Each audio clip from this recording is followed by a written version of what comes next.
mean, you were with me at my biggest, and then I lost all that weight and got skinny again, and then I gained it all back, and now I'm in the process of losing it again. I struggle with that department because, a lot of people don't know I get up at 3:15 every day. Yeah, every day I want to go there. Yeah. I go into work at 4, so there's a lot of nights I leave my house at 3:30 and I get home at 9:30.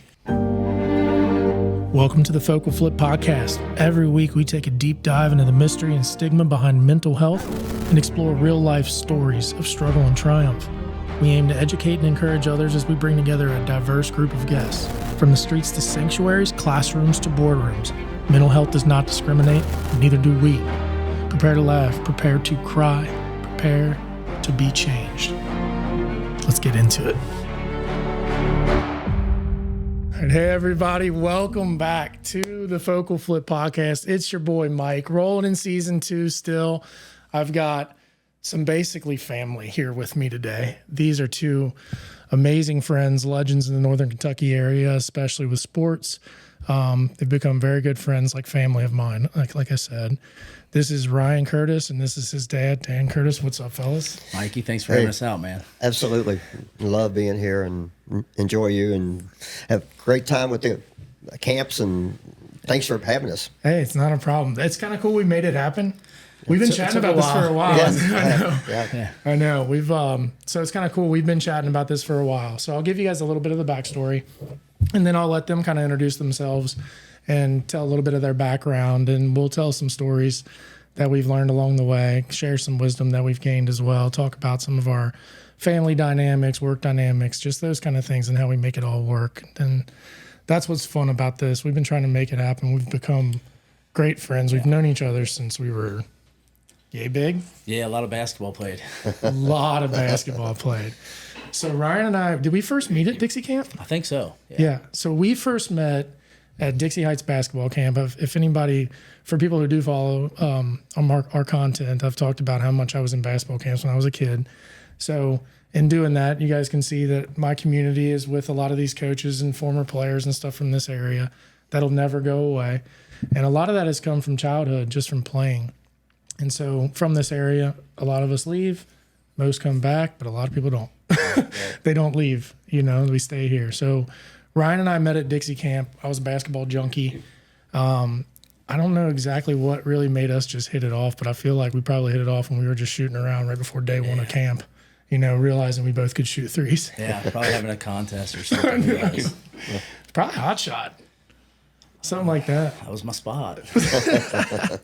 So, yeah, we met at camp, and from that point on, we were just good friends. Ryan's a superb athlete, man. He's one of those guys that's really good at everything. We talk about our friend Charlie Rollins a lot. Yeah. Charlie is, there's just these people that are out there that are just kind of good at everything they do. Charlie's pretty good at everything. Yes. Yeah. I think you are too, buddy. Used to be, at least. No, it is, especially our pickup games with the little scoop. Drove me crazy. Trademark. So we got to know each other a lot through that. And then down the road, we got to coach together. Yeah.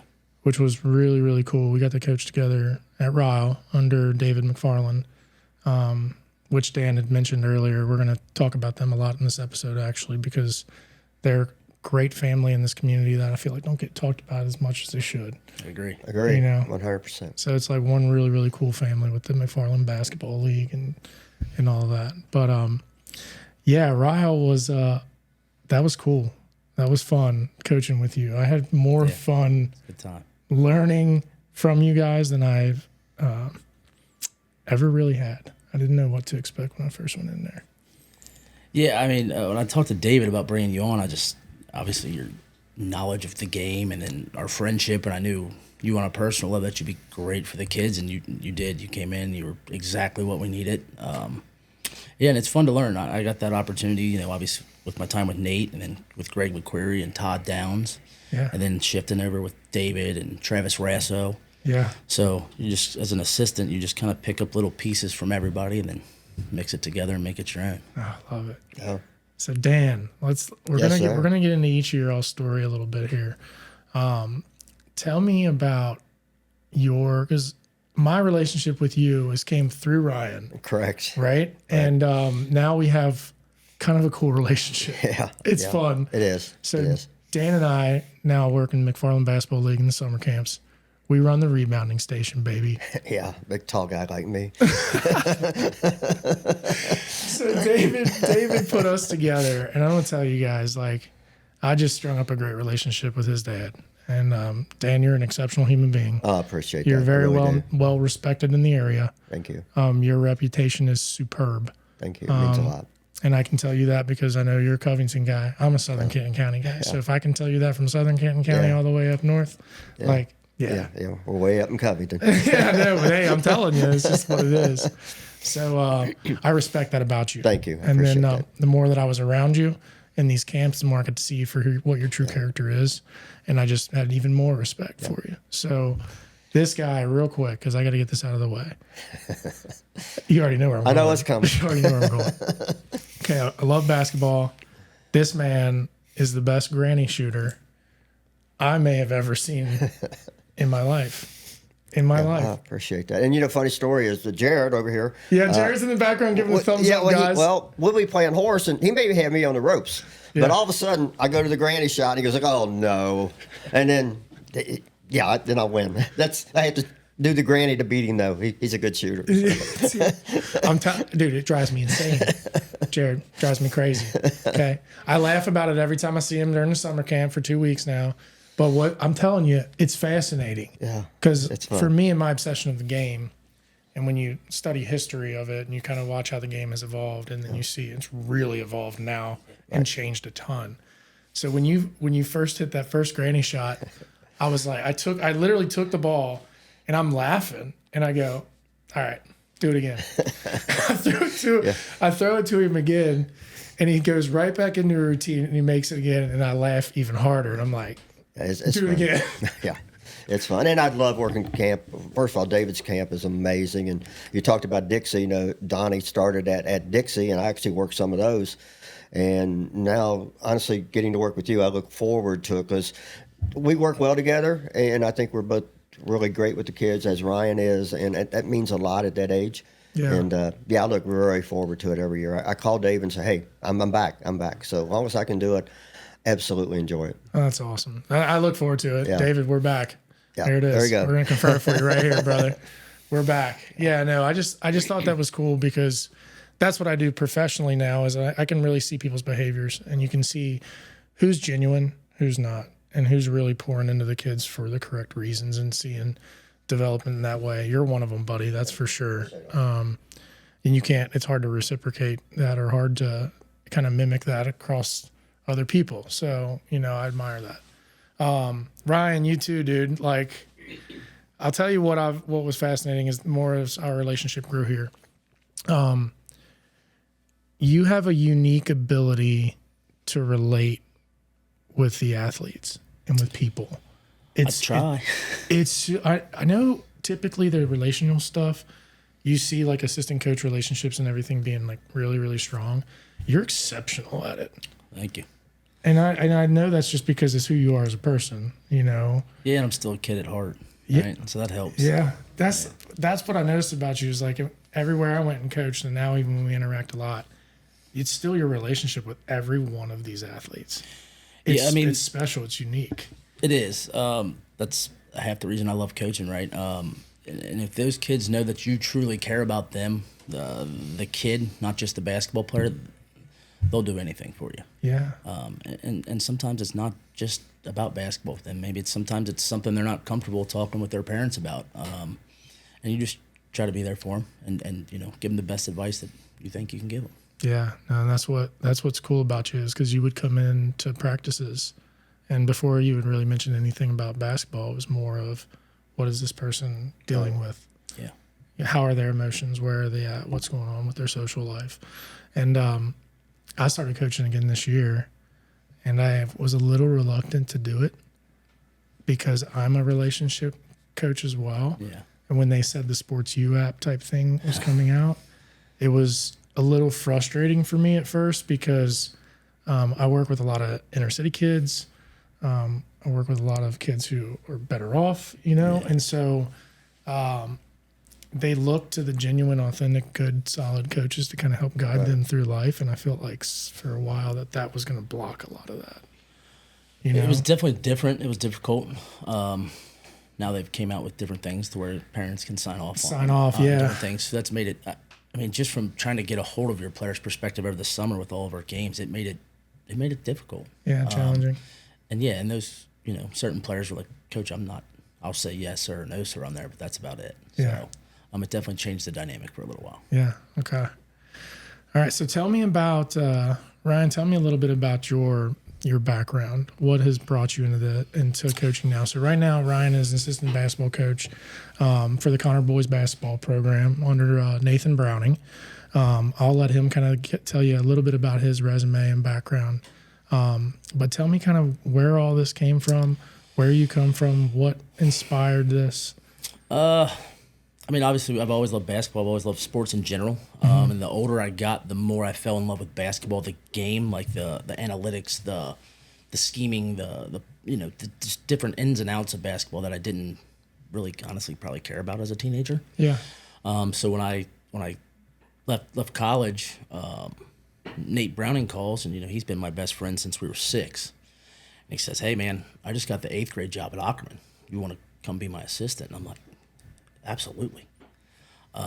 Did that with him for 5 or 6 years. Just fell in love with like the assistant role of basketball. He gets the job at Boone County, a freshman job, and we're still in our mid-20s, and that's the place we wanted to be. That's our alma mater. So I did that with him for a few years, and then we had our first kid. Things got a little difficult. I stepped away, and that's when David McFarland reached out and says, "Hey man, I want you at Ryle. I want you to come take over the JV team." And I'm talking to my dad. I'm like, Ryle, like there was no Cooper when we went to come. Like I don't want to go to Ryle. I don't like Ryle. And then now, oddly enough, my kids will go to Ryle. Yeah, that's decided to go out there for 3 years. I think you were part of it for 2. Yeah, I ended up being out there for 3, and then another 2. Oh yeah, you were a year after. Yeah. And obviously then got to learn from David, and his style is totally different than Nate's, and like you said, Greg McQuarrie and Todd Downs, who I got to learn from at Boone. So when David stepped away, I stepped away for I think about 3 days, and Nate Browning calls and says, "Hey man, I'm getting the head varsity job at Boone. I need you." So I have to have that. I remember the text messages. Have to have that talk with Amber. Hey babe. So went back out with Nate for 3 days. I think it might have been less. What did Amber say? What was the? All right. So babe. Amber's awesome with that stuff. She understands that this is a passion of mine and that it's kind of in our family, and she has now grown to absolutely love coaching. Now it obviously creates chaos in our life with both of our kids being so involved in sports. Right. Luckily, I have awesome support system. They go to everything. They take them to stuff for us. They do whatever they can. So that happened. Went out there with Nate for 3 years, maybe 2. Yeah. Stepped away again because now Jarrett's getting more involved. So we have 2 kids in sports, and logistically it was just a nightmare. Yeah, kids' names? Huh? What are your kids' names? Jarrett and Laney. Jarrett and Laney, you all. Yeah. That's right. I know them both very well. We've got one that's hanging out in the background right now. Yeah. You guys, telling you he's managing the set right now. So I stepped away again for 3 years. Nate's talking to me about his decisions and all this. He gets the Connor job. He reaches back out and says, "I'm going to make you tell me no." And I didn't say no. So now we're back at Connor and loving every second of it. Love how involved he is. The kids out there are fantastic. The administration support's fantastic. Jim Hicks is awesome out there. Yeah, he is. And then just getting to coach with Nate. I mean, our assistants, our freshman coach, Bailey Craddock and Casey Garnett do a fantastic job. And then obviously I have Travis Conley helping me, and then we have Brian Dutton who also helps, and everybody's just, it's a great staff out there. We all get along great. We all bounce off each other well. Yeah, no, it's been, I've of course followed you guys. Yeah. I've been really good friends with you and then became good friends with Nate. I love the relationship that you and Browning have. Yeah, so what I love about it is I'm not scared to tell him, "Hey, I think that's a bad idea." And he'll either say, "I agree," or he'll tell me to, "Hey, I appreciate it. Sit down." Off, right? So like, since we're so close, I'm not scared to tell him my real thoughts. Yeah. And whether they're wrong or right, I'm going to let him know. And then at least he has that to make his decisions off of. Yeah. Yeah. So how long have you guys been friends? 35 years. Yeah. Nate played Little League baseball for me. Yeah, we so played. they really, I think maybe even T-ball. We started a team together. We were sponsored by Maristop. And Ron, Nate's dad, helped me coach, and that's kind of how from that time on they've been best friends. And people don't realize Nate was a good baseball player until he got hit in the face. Yeah, he got hit in the face with a baseball batting, and then he was never the same. We gave him a bunt signal, and he turned and got hit, and then later on, I gave him the bunt signal, and he ain't no way. He's like, nope. Wow. Yeah. So is that how you and Nate met? Well, we actually had baseball, or how did no. We went to AM Yale together, so we've been going to school from kindergarten on. School. Yeah, and then funny story. We got in trouble in the first grade. The Reds had just won the World Series, and Eric Davis had come to school. And Nate will remember this. And we get in trouble for emulating Eric Davis, and we both went sliding into the classroom. And I got a call. Yeah. Hey, but we were safe. We were safe. Brownie, you didn't tell me this on the episode, bud. That's awesome. That's my first vivid memory of hanging out with Nate. Been besties ever since, man. Just coaching all over the place. Yeah. That's cool. No, I've always thought that was pretty cool. Nate's a great guy, man. He is. He was always the guy in high school. I got was Nate going to be there? If Nate's going to be there, you can go. That's how good of a guy Nate is. Good family. Good family. Yeah. Yeah. That's really cool. Yeah. Gosh, okay. So let's talk about this for a second. I follow a lot of basketball. I'm a big community guy. Hebron has got a solid little community. Yeah, it's definitely grown up since our time. Isn't it? Yeah. That's what at least I've felt or seen as I've gone to some of the games here, especially when I've gone out shopping at Kroger and stuff. Hebron's got a cool little buzzing community. Yeah. Yeah, they've become pretty tight knit out there, and they've grown drastically since our days. Yeah, for sure. And then Jarrett, I was at the game the other night, so I guess it was the Verona game. But like when I go to games, a lot of times I'll sit by myself. Sometimes I'll go sit with people, but I'll watch the game, kind of talk some. But I observe everything, and that's one thing I noticed about him was how much he was so involved. Yeah, on the bench. He's awesome. Dude, great helper. Actually, I'm going to go ahead and make a comment about you. You ready? So I noticed that there were, because I think Dutton's kids were on there too, because I got to coach them some in McFarland. Yeah, they come out when they can. Yeah.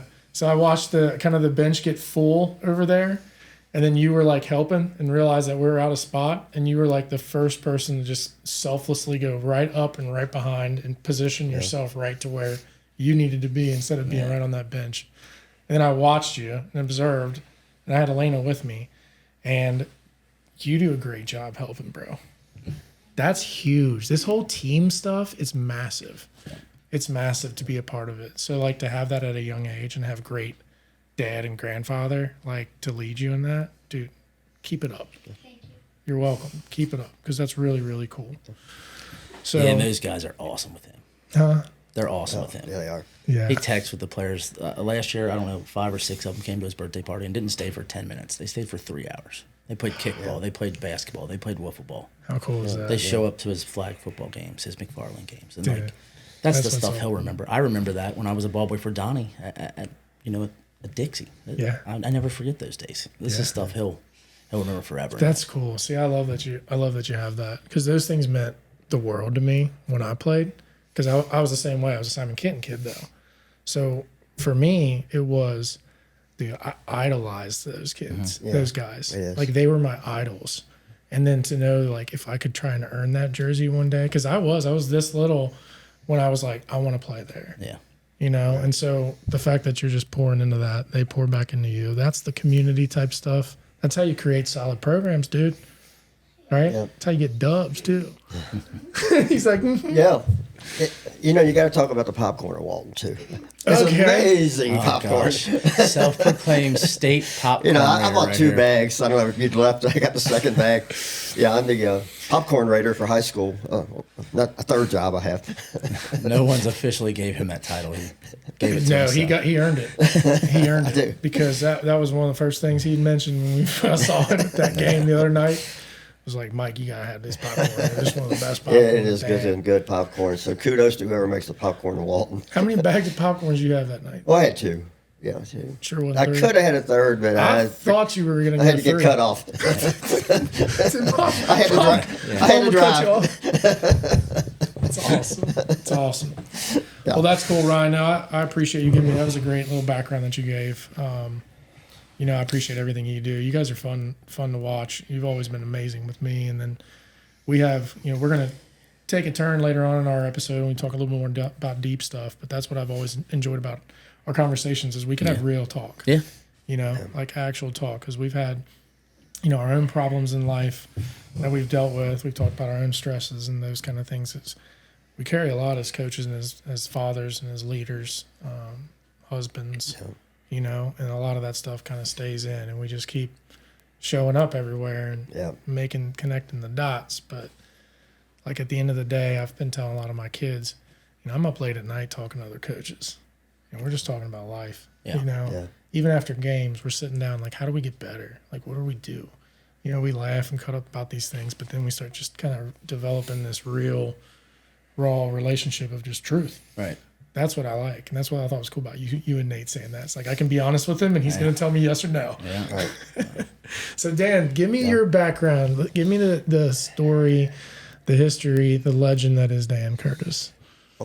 I'm actually not a Covington guy to begin with. A lot of people think I was born and raised in Covington. I was born in Nicholas County. You may have played in their Class A school. Kind of in between Fleming County and Harrison and Bourbon, kind of in there. 12 years old, I was down there, lived on a farm, had a pony, had a basketball goal nailed on the barn. Kind of what you did in the country, Yeah. So when we moved down here to Latonia and went to Holmes, I went from a school that had 180 in the whole school to we had over 400 in my class. And I'm walking around the halls going, nah, I'll never find my class. I'm lost. But then fell in love with it because after school, I lived right in front of FOPA, which is now Capitol on 43rd Street. Man, get off the city bus or walk home, go down in the ballpark, and we're playing football, we're playing baseball, and I'm like, this is awesome. And people are like, you like this better in the country? I said, you cannot drag me back to the country. I'm staying here. I'll be homeless. I'm staying here. I'm staying in Covington. And so that was kind of my beginning, and then, into sports, played 1 year at Holmes baseball. Decided I'll be honest, had a girlfriend at the time, not my wife now, that didn't like sports. So that kind of ended that. And then later on, and started coaching when Ryan was born, coached T-ball, coached him in travel ball, even coached AAU basketball, and umpired for 15, 16 years, got to do the state tournament, which was an honor. It was 3 of us went down, stayed down at, it was not E-Town, it was J-Town, Jeffersontown, and stayed in a motel and got to work. I got all the way to the semifinals, and I could not work the finals because Ryle was in the championship. And conflict. Yeah. So it was done, and then I just burned out. I was doing them 4 nights, 3 nights, 4 nights, and then I played softball all that time too. When Ryan was born, literally, he was 2 weeks old, and he was sitting on Reynolds Flynn's lap at Lloyd High School on the bench. And to me, Reynolds Flynn is a legend and one of the best coaches ever to come out of Northern Kentucky. And actually, we're honoring Reynolds this year at Holmes for his 90th birthday, and we're honoring the 76, 77, and 78 team. But Ryan sat on it, and I think that was the beginning. Hey, I like this bench, and then I was playing softball and at the time. Joan, my wife, was traveling some, so I would take him, hand him off to somebody in that, and then later on when he got a little older and she was traveling a little bit for Blue Cross, we had hot dogs every night. She would call home and go, "What'd you have?" We had hot dogs. Tuesday night, what'd you have? We had hot dogs. It was easy to fix, and I had a ball game, so he grew up on hot dogs. But then the umpire just kind of, like anything, I was just getting wore out. I got to the point where, man, I hope it rains today. So I thought it's time. Yeah. And my last game was at Dixie High School. They have the All-Star game there. And I was doing first base, and Michelle Isaacs at Cooper, I said, "Michelle, it's my last game. It's been an honor working with you guys." And she said, "Do you want to stay in the game?" She goes, "I just let my assistant coach go." She said, call me over the winter. Well, I ended up at Cooper the next spring. I was there, and then she left, and Tony Fields got the job. Tony retained me as the varsity assistant and JV coach, and I was there until Tony left.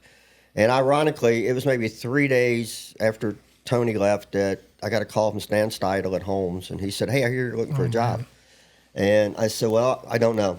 And he said, come down and talk to me. And I did. And he said, hey, I'm looking for a coach that walked these halls. He said, I know you don't live in Covington. He said, my last coach is from Ohio. Just don't think they understand our kids. He goes, talk to me about it. And we did. I interviewed, and I got on I can remember this day, I was getting on 275 heading home toward Florence, and Stan called me, and he goes, come back down tomorrow. He goes, I'm going to hire you. And like Ryan coaching at Boone, I think coaching at your alma mater means so much. It's something that you just feel special. We've got the saying at Holmes, and I'm sure a lot of schools do, once a Bulldog, always a Bulldog. And at our golf outings, we pretty much max out mostly people and every year when I do senior night in basketball, and I did step down basketball this year because of Jarrett and Laney and Ryan, I say, look at that on the wall.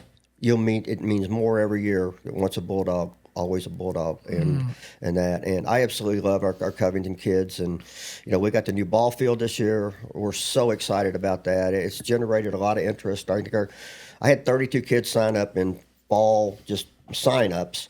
So we're looking forward to that. And, as opposed to how much in the past, do you think? I had about 16 players last year. Holy cow. Yeah. Okay. So, and will all of them stay? I don't know. I mean, we're starting actually again back up this coming week.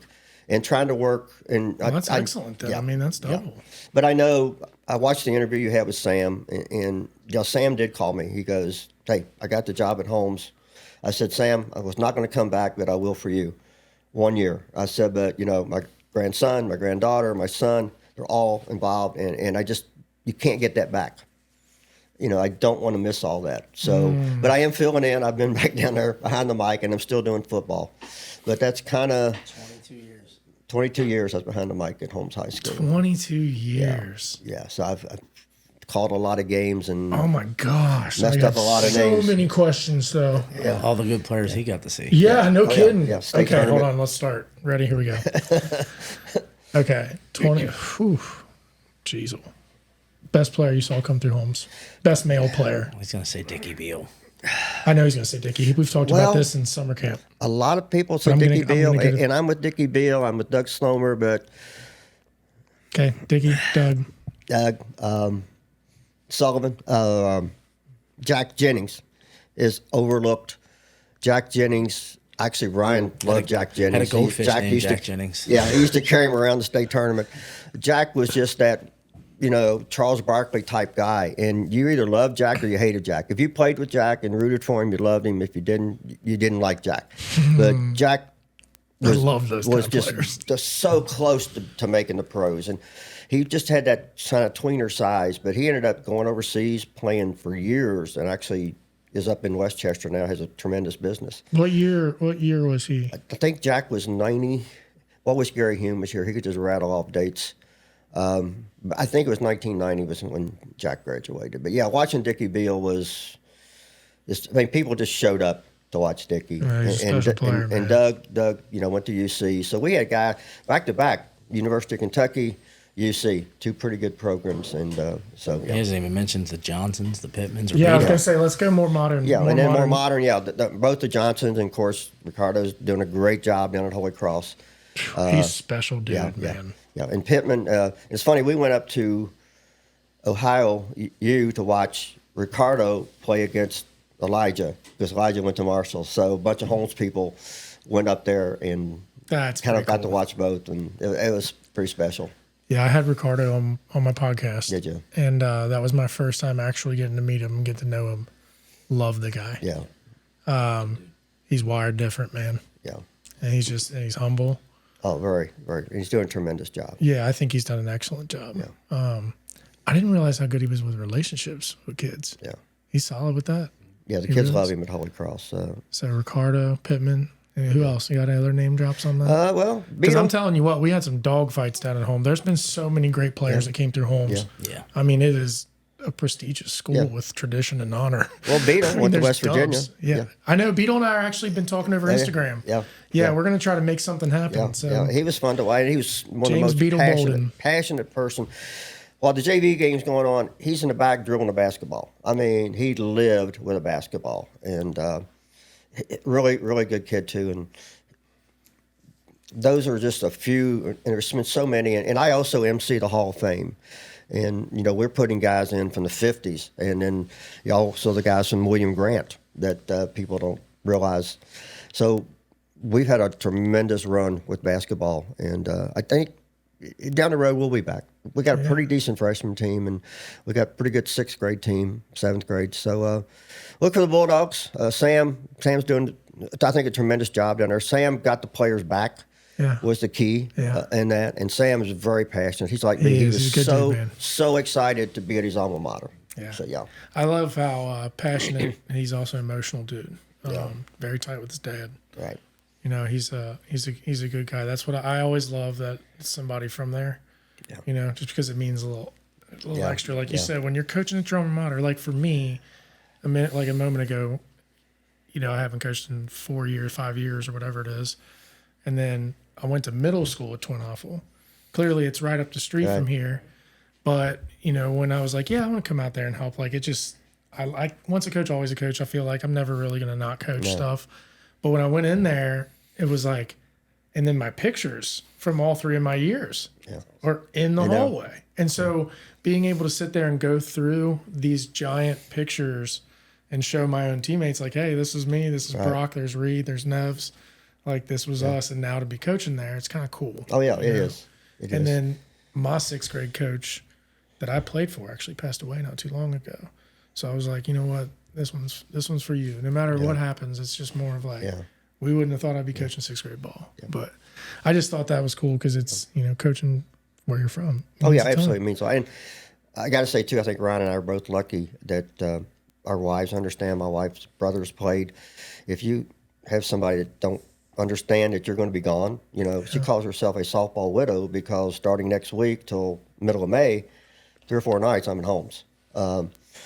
So it means a lot to have them, and same way with Amber. And then, like I said, we are so supportive for trying to get them and help, because I know they're going crazy with girls and boys and sports and Ryan. And so it's tremendous to have that support, and we both realize that. So where did the inspiration come from to MC and announce and speak?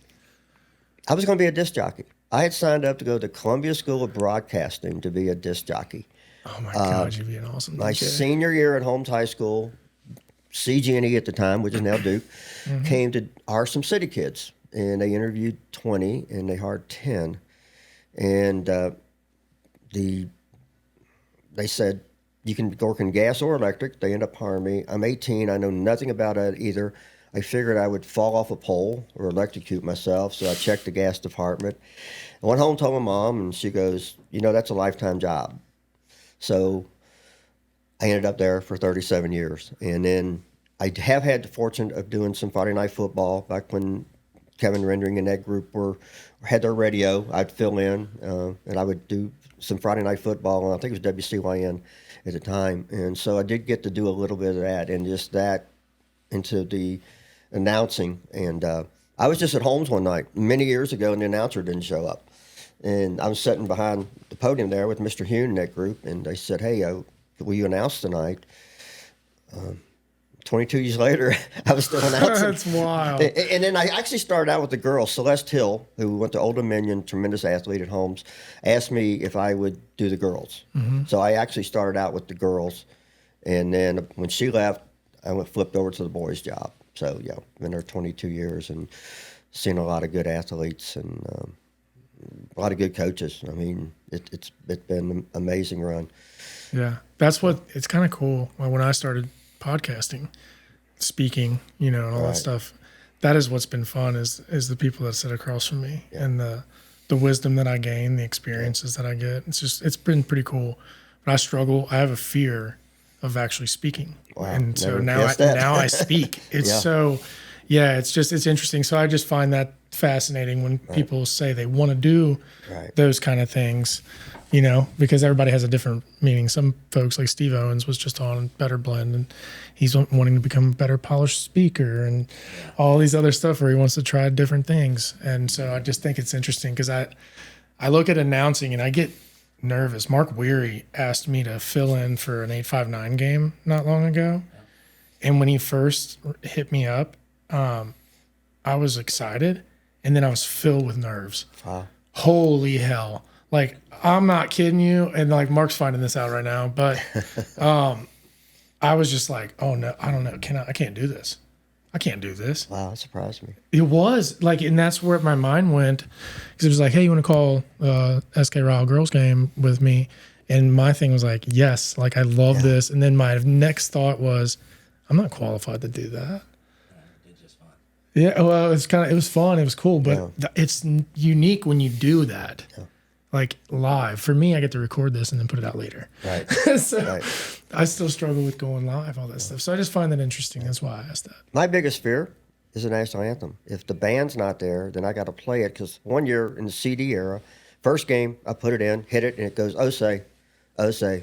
That's all we got out of the national anthem was oh say. So it's like the band's here, thank you. And why don't you sing it? No, they would empty the stands. Yeah, you don't want that. What Ryan just said. Can he sing? Can he sing? Yeah, I think so. Papaw? Can Papaw sing? I haven't really heard He's probably never heard. I don't sing much because he don't. I haven't heard him sing. See, that's a good hint right there.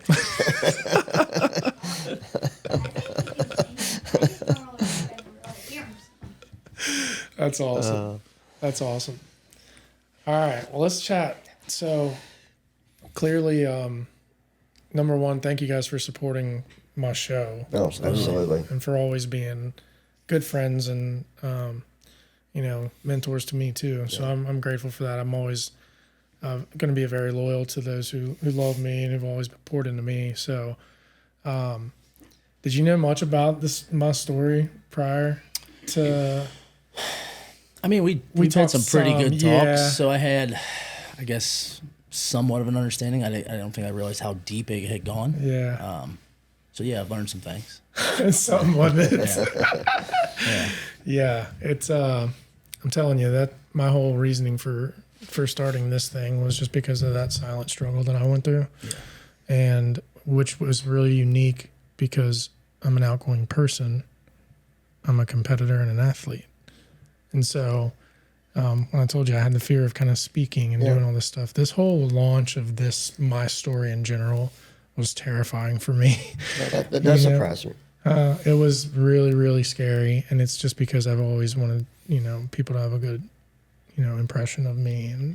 But then it was like, you know what, man, we all go through this stuff in life. And I just covered it up for so long. And it's time to talk about it. So, one of the things that's been really neat is a lot of men have been opening up with me and just kind of talking about some of our tougher things and our struggles. And that's why I ask about the relationships with the students and the players, is because I see that out of the good coaches where they're pulling this stuff out of them. I'm huge into that.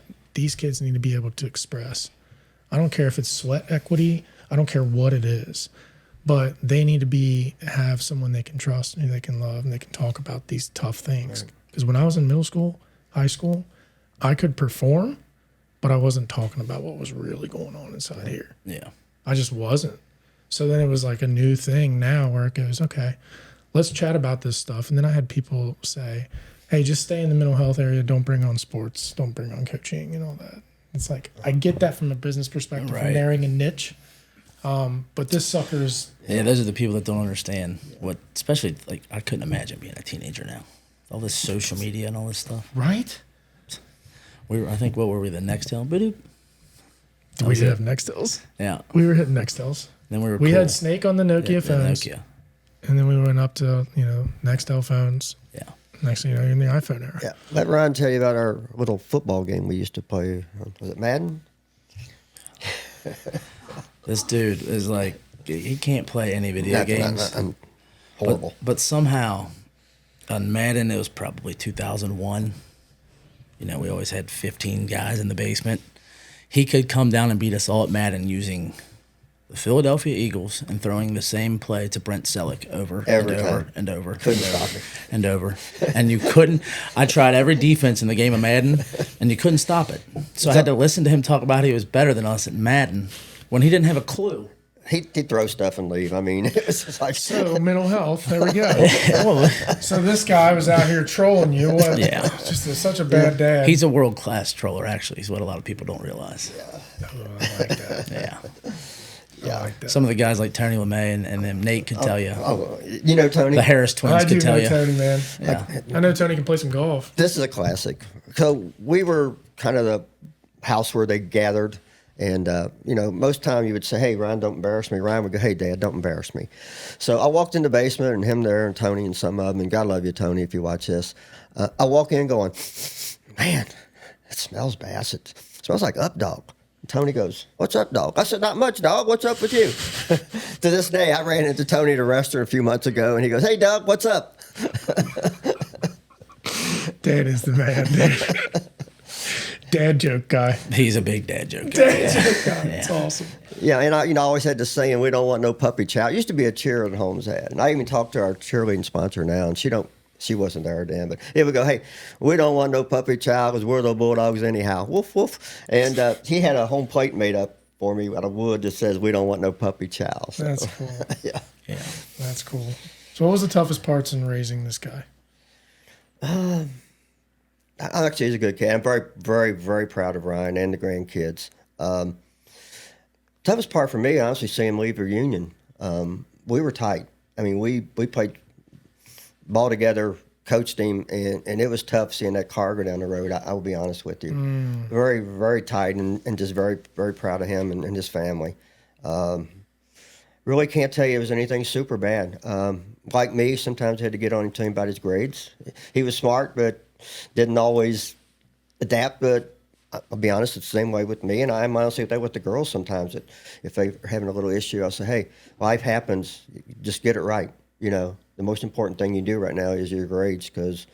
And I think that's the great thing about coaching is they have to keep their grades up, have to be in school, have to behave. And I think that's kind of a people say some people overemphasize sports.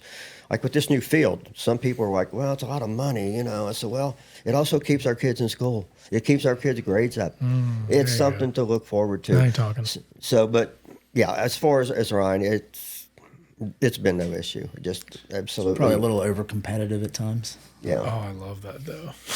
Yeah. I have to go in town or something, you know. And that transitioned right into my children. Yeah. I love that even more. Yeah. I love that even more. So what about you, Ryan, with growing up, you know, tell me about any of your struggles and stuff. Clearly you guys do have a great relationship. That's the biggest, you know, it's a key is that, you know, you guys are tight and have that close-knit relationship. For me, you know, my dad and I are super tight. Yeah. Mom and I are super tight, but my dad was also very, very busy. Yeah. Old school farm boy, like. So what about for you, with us being about the same age and when you were growing up, do you have any struggles when you were in middle school, high school? I mean, I can't complain too much about my upbringing, to be honest with you. I mean, I think we had a time where my mom had been laid off that we struggled for a little bit, where she got laid off and then went back to school. Yeah. I think for like a 2-year period. So, you know, obviously money was tight and our lifestyle changed from 1 or 2 family vacations to none. And, you know, maybe you're not getting that, well, back then, $200 bat. But other than that, can't really complain, to be honest with you. Just the normal stuff you deal with as a kid. Yeah. I stayed busy. I mean, like we're playing one sport or another, or we were playing tag in the street or wiffle ball, or like he said, when we got a little older, our house was kind of the spot, so there was always 5 to 15 kids in the basement. Yeah, that's the coolest thing. I love that. And got a little older, and we'd have boys' night. It'd be me and Charlie and the Harris twins and my dad. Oh, yeah, shout out Harris twins. Yeah, and we would play a combo pack of like wiffle ball and ping pong, and cornhole, and I think it was Wii baseball. And we would have like a competition. So the best was always when Charlie and I were partners in ping pong. Dude, I can't imagine that. We would just hit the ball. We would just hit the ball in between Ben and Brandon, and then they'd instantly fight, and we'd already won the game.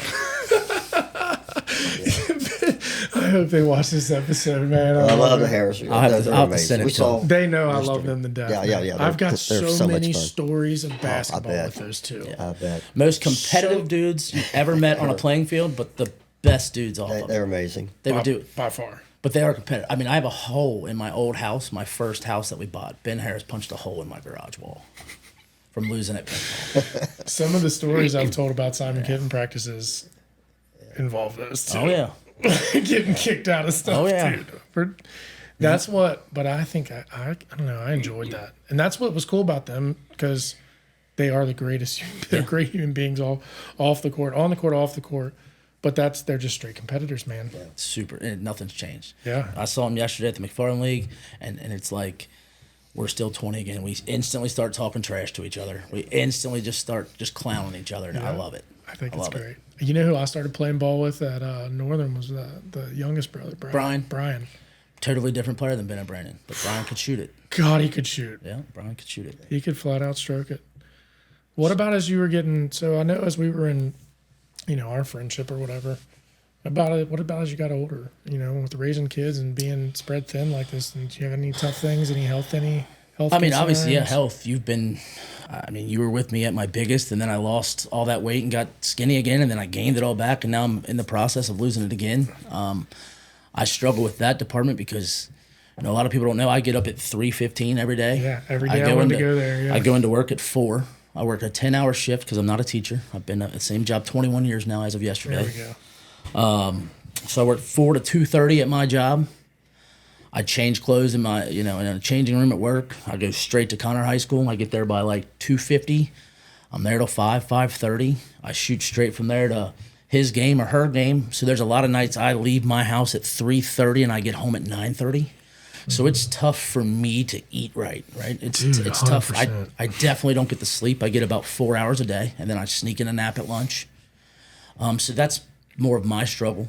And then obviously you're just exhausted sometimes. Yeah. No, I remember my one thing that I always remember with you, my whole family was like these kidney stones. So, and I just being transparent. Like I am the only male, I think, in my family to not have gotten a kidney stone. You're lucky. And it has man. been one of the biggest fears my whole life because I watched my father, my cousins, my uncles have kidney stones. Yeah, I've had them. And so I have watched this dude coach basketball games, do a lot of things in a lot of pain. I really have. Unfortunately, I think I've had 8 of them. Yeah. I get them honestly. So there you go, guys. He's had 8 kidney stones. I gave them to him. Yeah. Well, I mean, it's hereditary. And somehow I always get them when Amber's out of town. Like Amber never goes anywhere without me.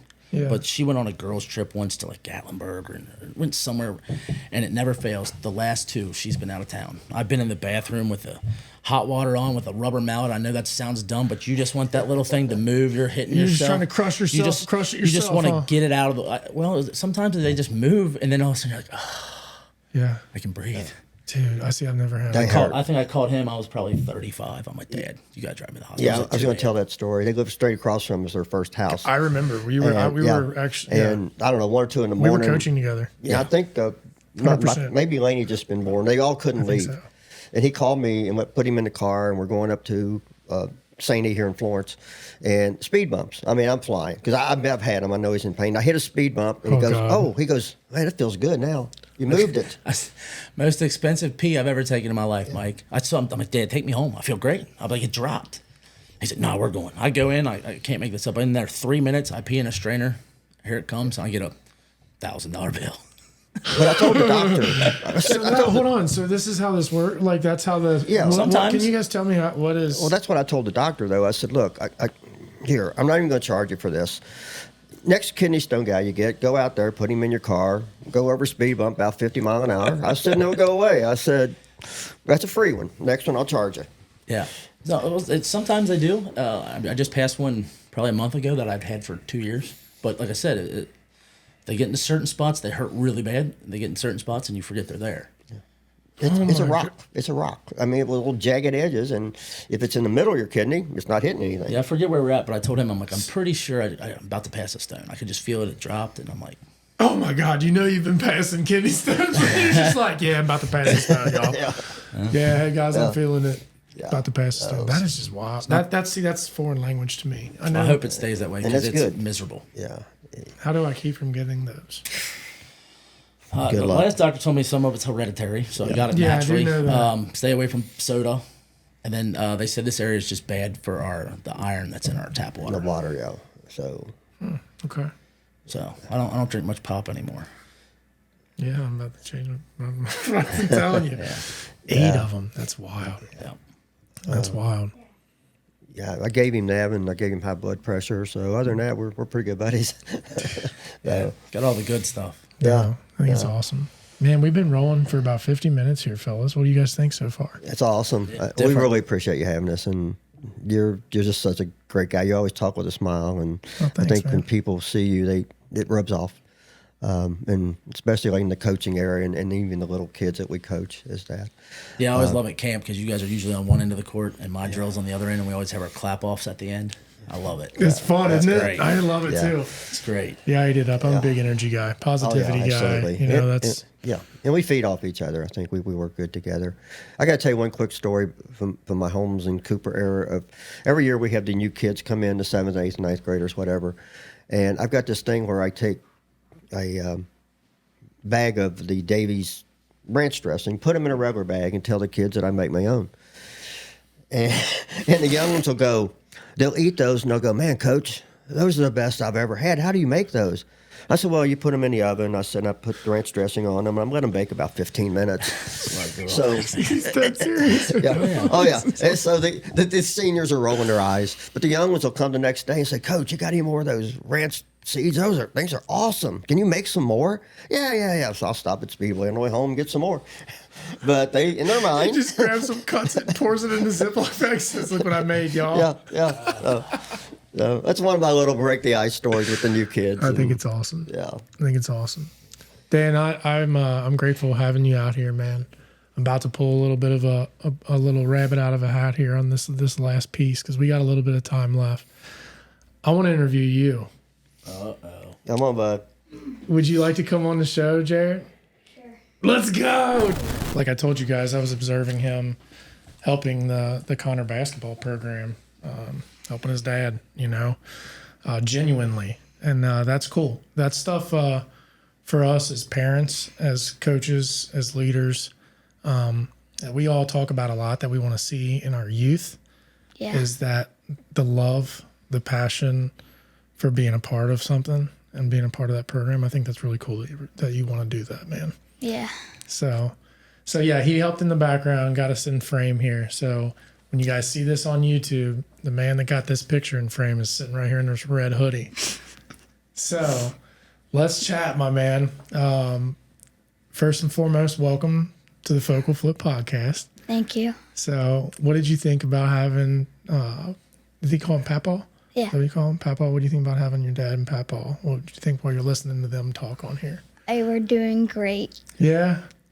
What made it great? Did you learn anything? I don't even know. I know, right? So what's funny is every time we do these podcasts, a lot of times we're like, I completely forgot what we were talking about. And then later on when you put it out, you're like, oh man, that was great. So tell me about you. What do you love to do? Play basketball. You do. When did you start playing basketball? How old are you now? I'm 10, about to turn 11 in March. Right on.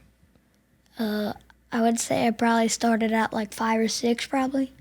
Yeah. Do you think it was in the basement on that basement goal? No doubt. They actually went down there last night and the power went off right as soon as they got down there. Yeah. So at Ryan's There's house, some battles down there between him and his sister. we used to hang out quite a bit. And then he's pretty handy, dude. Built a little basketball goal in the basement of the Yep. house. And there would Old be some, table just like this, honestly. yeah, they would have some wars down there. Full breakaway rim down there. Yeah, that's how I first met Jarrett and Laney. So tell me about it. You love playing basketball. Yeah. Okay. You're going to be 11. What school do you go to? Man Elementary. Good, man. You like it? You got a lot of friends? Yeah. That's cool. Yep. He'll be a middle schooler next year. That's crazy. You going to be working out? You going to be working out hardcore this summer? getting ready. Probably, right? It's only better. I mean, they have like 80 kids try out for 6th grade basketball out there. Really? It's crazy. It's like 60 Yeah, we had yeah. we had a bunch come out too. It would overwhelm me. And I had 3 hours. For only to one pick. team, that's a lot of I had kids. 3 hours to pick. Yeah. All right. So tell me about this Connor basketball team this year. Okay. I want to get the lowdown. I could talk to them about this program, but I want to know about the Connor team from your perspective. They're just like a great group of guys, and they just do really good and treat me very well. That's awesome. That's awesome. Who's your favorite player? Right now, Yeah. Brady. Brady Bushman. Okay. And why is that? Brady Bushman. Yeah. Brady hit a game winner the other night, y'all. So I'll go with this. The Connor Cooper game was at Cooper the other night. And coaches drew up a pretty sweet little backdoor play. Didn't hit. Ball gets kicked out. Bushman hits one. Nearly half court. It was close to it, wasn't Yeah, it? it was was. 30, 35 feet. Yeah. Yeah. And he, Brady Bushman literally rose up and hit a 3 at the buzzer to win that game. And I've watched the I think it was our reels. only lead of the game. Oh, you guys were trailing all game? I'm pretty sure it was. Yeah. I mean, Cooper played fantastic. Shout out to Cooper. Shout out Yeah. to Coach Coach Oldhouse's Oldhouse. staff. They did phenomenal. We had no business winning that game. Cooper played phenomenal. Our kids just never gave up. They just kept grinding. Just resilient, huh? Yeah, I mean, even there, your best player, Finn Loudon, misses a layup that he makes probably 99 out of 100 times. Yeah, he's really, really good. Tyler Warner fights to help get a back tip. Logan back chases it down, kicks it to Brady, and he just buries one. They you have a nice team. We talked about it over the summer. Actually, Jarrett, me, and Ryan and Nathan would talk a lot over the summer. They would call, be leaving a tournament, and be like, "Hey, I think we're going to be a little better than we thought. Like we're having a good summer here. I think." Yeah, we lost quite a bit, but we still returned quite a bit. We have a new addition, Juan. Yeah. He's been doing really good. Yeah, I know his family. Yeah, Juan's been fantastic. Yeah, I know his family. I really enjoyed watching him play the other day. Yep. So, what do you think? I think he's really good. Yeah, you know who I really enjoy watching? Finn. Me too. I have said this for a while, and then I actually ran into Finn at World of Golf this past summer. Yeah, you called me. Yeah, and we introduced ourselves to one another. Because he's a good player, Jerry. Dude, he's really good, especially when you look at someone that's not like crazy tall, but can create their own shot, can rim drive, can pretty much do it all. That should tell every player in this area, like, Yeah. if you work on your skill set, like, you can do it. Yeah. Because he's tough. He's tough to stop too, right? He is. We'll laugh in practice. Sometimes we'll do drills and we'll be like, all right, first 3 minutes, Finn, you can't shoot. And his team will get down, and then that next 3 will be like, all right, Tyler, you can't shoot, or whoever. And then you just see something in Finn, and you're like, me and Nate will just start laughing. Like, he'll hit 5, 10 shots in a row, and you're just like, here he goes. That's wild. Do you go to practice? Sometimes. Yeah. When he can. I mean, he doesn't get out of school till 3:30, so Oh, yeah, that's right. Yeah, that's sometimes I sneak him out a little right. early. Yeah, I would too. Yeah. We had to get him out early for the Cooper game the other day. Yeah. Oh, heck yeah, dude. So you played yesterday, right? Yeah, we don't talk about that though. We got our butt smacked. So they, they're in the McFarland League, and they were undefeated. And so David decided to branch out and challenge them, and he brings in Don't talk about that. he brings in Erica Hallman's next level girls team, who's phenomenal. They're phenomenal, and they got a little taste. Those girls were impressive. They were aggressive, and they trapped everywhere, and they were just really good. They were fouling the crap out of us. Really? Yes. Did you say something? Did you say something to the officials? I was sometimes I was like, thank you for calling that. Call something. Yeah. Like, Come on, Erica. Tell them girls what foul. What Dad tell you? You just gotta get a little tougher. That's what we're all gonna say. Yeah. Yeah. So, but his McFarland team's about to transition to AAU, so Yeah, that's cool. they needed that. And like I said, that girls team was very, very well good. Very well coached, and they were really good players. Dude, Erica's great. Yeah, She's awesome, man. She really is. they smacked them. He said, I love your personality, bud. Like right away. Yeah, we're not going to talk about that, Joe. Next question. You should sit right here, dude. So why I got you on here? What you want to chat about anything? Tell me Tell me some stories. Is there any stories about your dad? Anything, any dirt that you got on your dad that I can Remember, have? it's a long walk home. Yeah, I got a story. Okay, so back to the video game thing. So it was this year. Oh, this is a good story. I like this one. It was last year. It was in 2025. So my mom was like, we were about to play NBA 2K 26 or 25, I think 26, and then my mom was like, Dad's gonna beat you, and my dad was like, no, he's not. He plays this like every day. And I'm like, I'm gonna probably beat him. We go up. I'm up like 20 at halftime. He comes back and wins by like 3. I figured it out at halftime. I figured out how to play the game. Oh my gosh! I don't let him live that down. What did you do afterwards? Wasn't real happy. Yeah, I bet you weren't. Have you beat him since? No, I won't play him anymore. One and done. Should be done. You're that guy? Maybe. It's the first time I ever played it. I was like, Mom, I'll give him a bet you. chance here soon. I'm like, Mom, I'll bet you $1, and I actually gave her $1.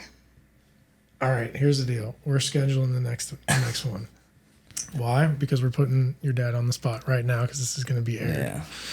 So I'll let him get his get back. let's go. You should get a get back. You all should play again. But if he loses that one, then that's it. All right, bet. Get back. Hey, I'll Get come. back. I'll bring the camera. All right. I'll record you guys playing. How about that? All right, we'll bet. make a He'll little. probably whip me. But We'll make it. Oh heck yeah! We'll have it on camera. Yeah, you might be cooked. You. might be, but worst case, I'm 1-1. And you still lost to an old man at a video game. Okay. Ooh, okay, y'all. We're scheduling this. You hear it? I got it. We're doing it, and I'm bringing the cameras, you guys. It's good stuff. Yeah. All right, last question. You seem like you love helping people. Okay. Do you notice kids needing help in school and stuff? Sometimes. Yeah. Are you one of the ones that like help them? Yeah. Yeah. I feel like you just have a heart for that, don't He you? is Just like we'll be like, Very hey, are sweet you kid. okay or something? Like, Yeah, that's you, huh? Good for you. Good for you. That's so that's what I do. I help people. Jarrett, like I literally check on people all the time. So I'm big on a lot of our kids, our youth, checking on each other, you know, because I feel like a lot of our kids today don't feel comfortable enough to talk about stuff or yeah. because they're so caught up in their phones. Or like for you, you're a part of a team, a program, a family that's very involved. A lot of other kids are really caught up in the technology, and sometimes that's kind of creates different things to where they don't really like themselves as much, and you see them act out in school, those kind of things. So I actually go into schools now and talk to different kids and check on them too. So I just wondered that because you've always he seemed like gets a really that. I think some of it came from his name. A lot of people don't know he's named after a cousin of mine that I lost. I think he was 12 years old, maybe 13. Died of cancer. oh man. But he had lost his leg when he was 2. He was in and out of the hospitals. He was up in Seattle most of his life at the hospital, but he still thought he was blessed. So he started a foundation called Jarrett's Joy Cart. So that's where he gets his name from, is after Jarrett. And he still, while he was still going through chemo and cancer treatment, was still pushing toys around to kids in the hospital. So, Whoa. yeah, he's got a couple books out there. I'll have to let you see him. Ooh, that gave me goosebumps, buddy. That's But what it's all about. So I wanted to honor his legacy through him. And he honestly is just like him, just super caring, super sweet. Always willing to simple stuff like, if he's got a candy bar, and he wants the candy bar, but he'll be like, Mom, do you want this? Or Dad, do you want this? I'm good. Like simple stuff like that where most kids are just, Yeah. So he's a very sweet kid. That's special, bud. Good for you. thank you. Hey, we respect that. You know what? And a lot of other kids respect that too. That we all need good people out there. Yeah. I naturally like just checking on people and kind of giving my stuff Me away too. as well. I just like doing that because I like seeing Yeah. people happier too. Me too. Good for you. Well, that's awesome. You got a great dad. You got a great papaw. Okay. And I'll be out to watch some more games too. So I appreciate you coming on. Is there anything else you want to end the episode on? Cougars on top. Cougars on top. That's it. That's it. That's awesome. Well, Ryan, anything you want to end on? Thanks for having us out, my man. No, just it was good to finally get out here and chat it up a little bit. Yeah. I know. Enjoy Pretty it. cool. I'd Come love out to here have you with my guys dad and back my out. son. Yeah. Yeah, I think it's cool. Pretty cool. I've been telling people with the episode now, hopefully it's going to be this year. We're going to plan a big event out here where all my guests that have been on the show, their families, we all come out and have a big event out here and do some stuff. I also thought about, doing a golf outing. Yeah. Where a lot of all of our proceeds will go to mental health, those kind of things. So I enjoy this whole community, our friendship, our relationships. It's fun. So thank you, man. You mean a lot to me as a friend. Appreciate you as well. Thanks for leading these kids. That's for sure. You're doing a hell of a job. Appreciate it. I try. All right, man. All right, well, go to FocalFlip.com, guys. Any kind of life coaching, business consulting, any kind of questions that you have with that, feel free to hit me up there. Email me at mike@FocalFlip.com. Text me. I have my WhatsApp is on socials as well. But this episode is going to air on YouTube, Apple, Spotify, Amazon, Buzzsprout, all the main podcasts now. We're on every single outlet. So we love you guys. Thank you all for tuning in. But we're out. See ya. Thank you. You're welcome, bro. We'll see you. We're out. So guys, you should like and subscribe and hit that Okay, I can't get it. okay. I'm not used to this. Hey guys, subscribe to my dad's video and just like the bell. Hit that like and subscribe button, hit that bell. And stay tuned. Love y'all. 100%. Love y'all. We're out. I love that.